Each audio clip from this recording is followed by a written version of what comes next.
Okay mga kamads, mga kaibigan, shoutouts nga pala sa Tambay Cups for, hindi, binili ko to out of dun sa kinita ko sa Tambay Cups. And ganun na lang yung gagawin ko kada kakamada ako sa Tambay Cup. Pag kumita tayo, bibili ko sa isang reseller para naman suporta rin kay Pio kahit papano.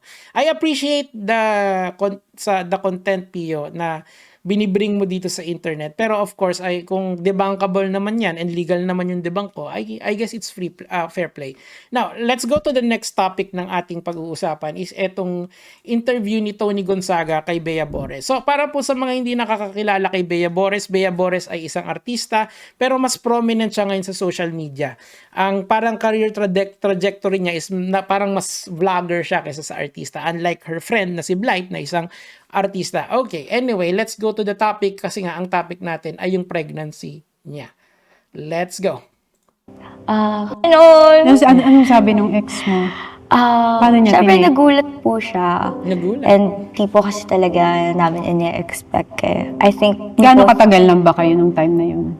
1 month. 1 month.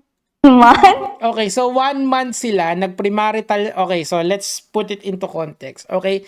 Nagkaroon sila ng premarital sex 1 month into the relationship. Now, sasabihin ni Bea, hindi, friends naman kami noon. So, kailan nangyari yung... Kasi look, kung 1 month pa lang sila noon, tapos nag-break up na sila, ibig sabihin, kasi nga, di ba, ang conception kasi, I believe is 3 weeks. So, within the 1 month, nagbembangan na.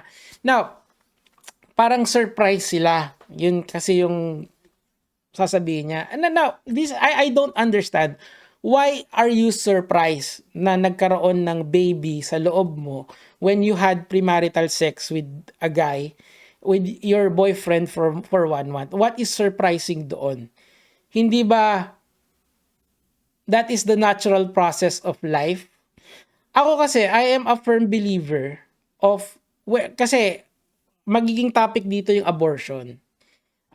Iniisip niya kasing i-abort yung bata and we will cover that later on. But I would like to lay down yung foundation of my argument. Ako kasi, I am a firm believer that life starts when you have sex with someone. Okay? Especially if you have unprotected sex.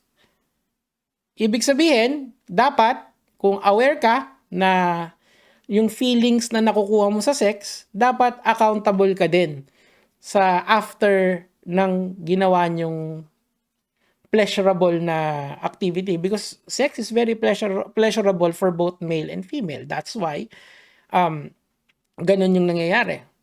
Gets? So, Bea, why are you surprised? Why is he surprised? Hindi ba maling precedent yan na sinasabi nyo sa platform ni Tony Gonzaga na nakalaki-laki ng platform nito na 8 million that you are surprised about the consequences of having sex? Ang masakit pa rito, both of these people are adults. They are not minors anymore. They are adults. Bea is a 22 years old adult. The guy is a 24 years old man. So what is surprising there? I wanna know. Kasi it seems to me na magiging parang parang choice nila to continue with the pregnancy or terminate the pregnancy. I am against that, very much against that. Kasi you could have used protection when you had sex. Pwede naman yun. It happens. You should learn that at an early age. Kung if you're going to engage in that, kailangan sabihin nyo yan sa mga kabataan ngayon. Right? Kasi tangent to this topic is yung HIV rate natin. 'Di ba? Mataas na masyado. Why? Because people don't have protected sex. That is the consequence. Another consequence is unwanted pregnancy like this. From what I understand, it seems like this is an unwanted pregnancy. Nagulat kayo. Nagulat ang mundo. Sino ba yan? Si Kai Soto ba yan? Come on. Tuloy. Pero kilala ko na po siya before pa. Friends na po kami. But 1 month pa lang kayo officially together. Yeah. So, paano niya tinake din yun? Actually, we almost had the same reaction na we both didn't know what to say. Ganun naman po ata lang kasi. Pag Hindi ganun yun. Dapat alam nyo yung consequences of having sex. And you guys also need to know the consequence of having sex. Hindi lang yan puro sarap. Meron din yung kaakibat na responsibilidad, 'di ba? Ano to parang ano kasi parang kulang ang itong mga tao na to. Ang masakit lang talaga dito is that their influence seems to me na parang wala lang sa kanila na na yung choice niya, it becomes a choice. It should not be a choice when you are bearing life. You should protect life at all cost.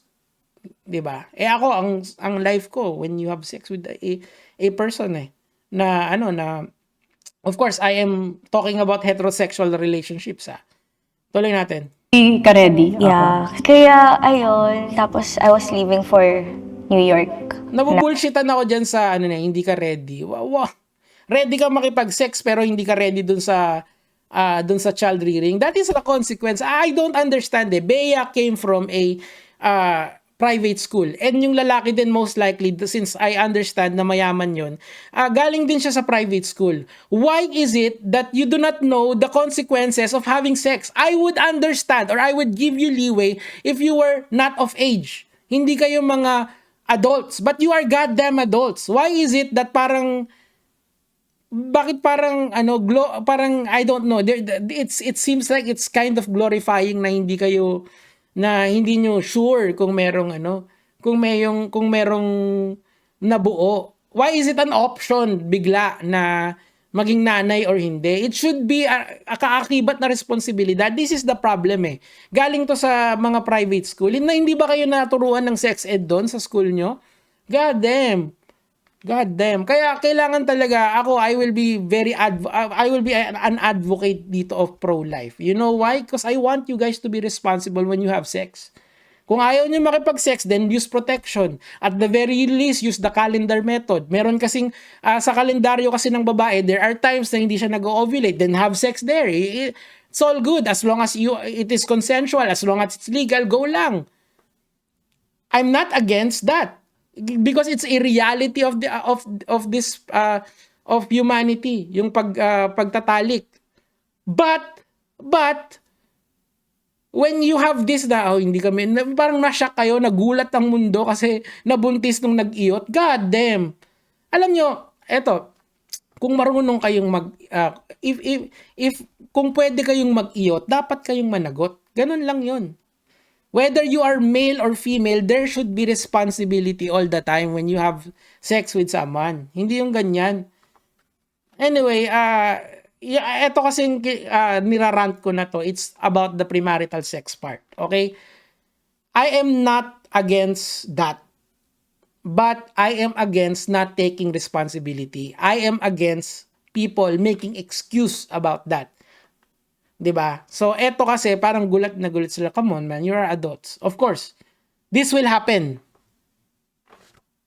Anyway, dito na tayo sa bandang 14 minutes. Parang hindi pa ganun kasolid. Pa lang yung relationship namin tapos biglang may nabuo na agad kami. So, ang dami naming na-skip na parts. Parang hindi pa ganun kasolid yung foundation. Yes. Bakit kayo nag-sex? 'Di ba? Yun Bakit kayo nag-sex kung alam nyong marami kayong i-skip na part, 'di ba? Why did you have premarital sex if you are trying to grow the relationship first? Sabi niya kasi dito, friends na daw sila. And there is, again, if you have consensual sex with someone, that is all good. 'Di ba? Walang problema doon. Go lang. But ang problema is when you actually ganito na parang gulat na gulat. You skip a lot of parts. Kasi your choice nyo yun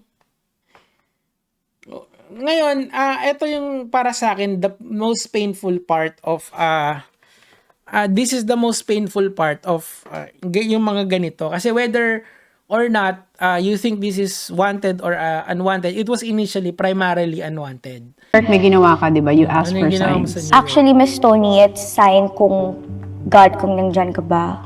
Kasi ako po, I'm not the most religious person, Miss Tony, pero may takot po ako sa Diyos. Pero nung times na yun, I'm really questioning everything na, So, bakit siya pumunta sa New York? Okay, it's to have an abortion. Kasi in some state, legal lang abortion. Okay, tuloy natin. bakit ganon? Ulila na nga yung title ko. Bibigyan mo pa ako ng bagong title na single mom. Eh parang ang negative po kasi ng connotation sa mga single mom. Bakit iniisip mo yung sarili mo kesa doon sa batang nabuon mo? Kasi the only reason na pumunta siya doon kasi ayaw niyang matawag na single mom, as she explains. Now, she was talked out of it. Luckily, she was talked out of it. Pero, can you just imagine, yung ang iniisip niya is hindi siya ready, tapos matatawag siyang single mom. Yan lang. Okay? You will kill an unborn child inside you because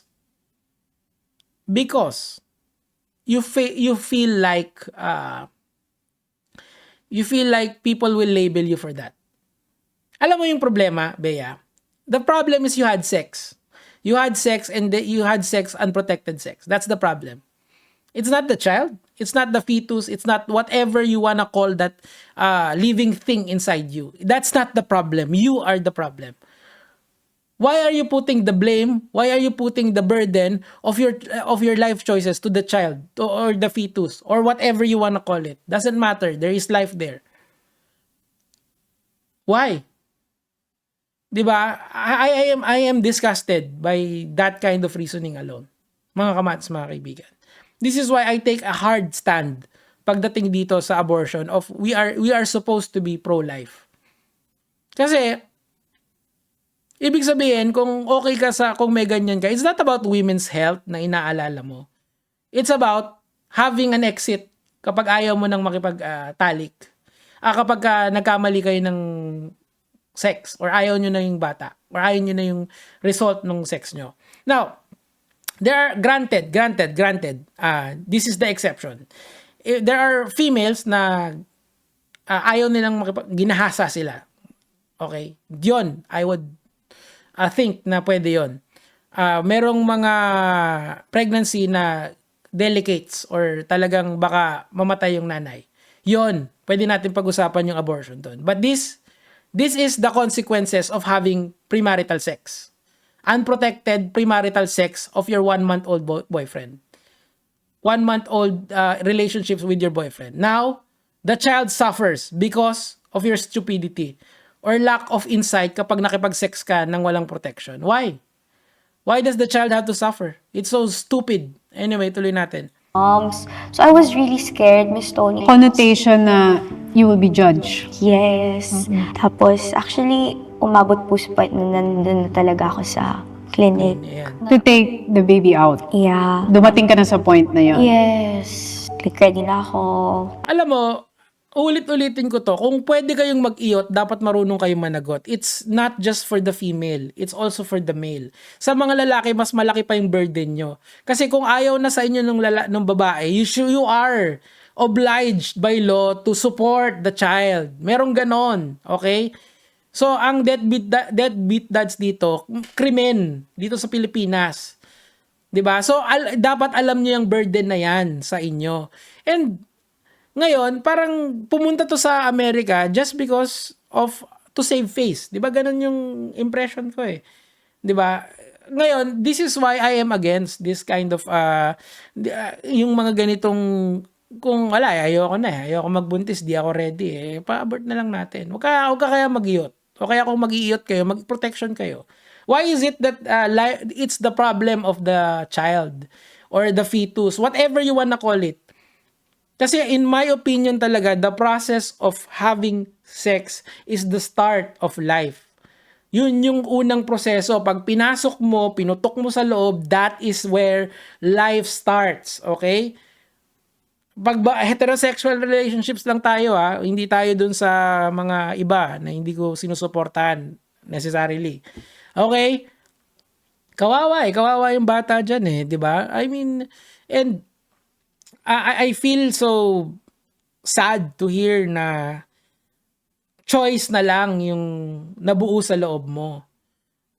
Eh, pwede ka namang wag makipag-sex sa boyfriend mo. Bakit ganon? Pag sarap, okay na okay. Sige. Sige lang. Putok mo sa loob. Pero pag ngayon na eto na yung consequences, you fly to New York, half across the world to think about keeping or not keeping the child. What has that child done to you? 'Di ba? Buti na lang may nakausap ka, buti na lang i-change your mind. But then again, parang 50-50 pa. There should not be an option for that, mga kamatis, mga kaibigan. The burden will always lie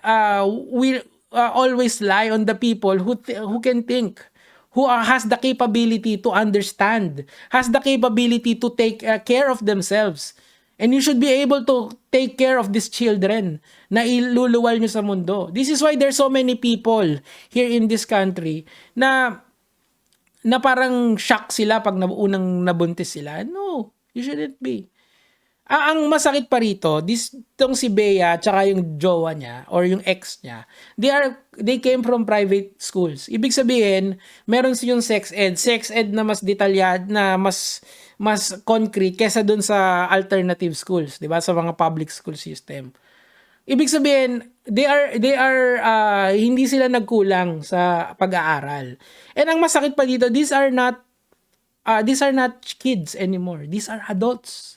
A 22-year-old woman and a 24-years-old man. What the heck? 'Di ba?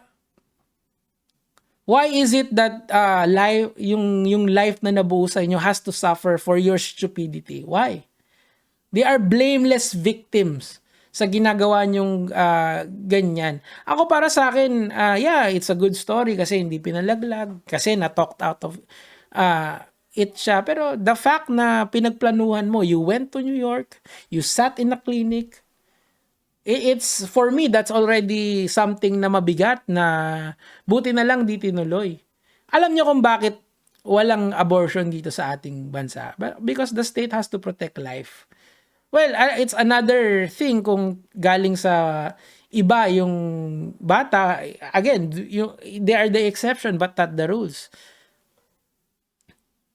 Nico David, paano naman yung mga teenage pregnancy na tinatawag? Una, hindi out of context yun, but hindi na kasi applicable sa kanila yon, because they are not teenagers anymore. They are adults. We are talking about adults here. Sa teenage pregnancy, kasi kulang tayo sa pagtuturo sa mga bata on the consequences of their actions. Sa internet, sobra-sobra yung mga nagto-thirst trap, sobra-sobra yung mga sexual material, sexual content na available for everyone's consumption. But we lack the tools to tell people of what they should feel, or at least paalam natin yung consequences of their action. We are aware na maraming ganyan, but can we be more accountable pag nagbembangan kayo? And then, ngayon, statistics show na mataas halimbawa yung teenage pregnancy. Why? Because people lack the tools to educate these kids about the consequences of having sex. Or, hindi pasok dito, labas dito, yung tinuturo sa school. Hindi nagiging practical. Hindi natin nare-recognize that this is a problem sa mga sa society natin, and gino-glorify pa natin na choice itong abortion, itong teenage pregnancy, blessing to. It's not. It's a responsibility. It's not a blessing. It's a responsibility. It's not a choice. It's a responsibility. We confuse responsibility with choice. That's the problem. We wiggle around the topic because meron namang abortion eh. Fuck, no. We should make a hard stand dito. We should protect life at all points of conception. Hindi lang basta natripan mong pumunta sa New York and it's your choice kung itikikip mo or not. The choice is never yours. The choice of life is never yours. It's never yours to take, Bea, and yung boyfriend mo. If he becomes a deadbeat dad, then you use what the Constitution gave you as a female. Pwede yun. May mga batas doon. But for you to take the life because ayaw mong matawag na single mom, no. That is a no. No, buti na lang you were talked out of it. But then again, how many more women who will actually look at you and look at you as a source of inspiration who will also go through this ay si Bea kasi. Di ba, choice naman to eh. Okay lang. Patayin na lang natin. No. Let us not normalize a murder of a child. Yun lang naman po yung sa akin for today, Gege, mga lods.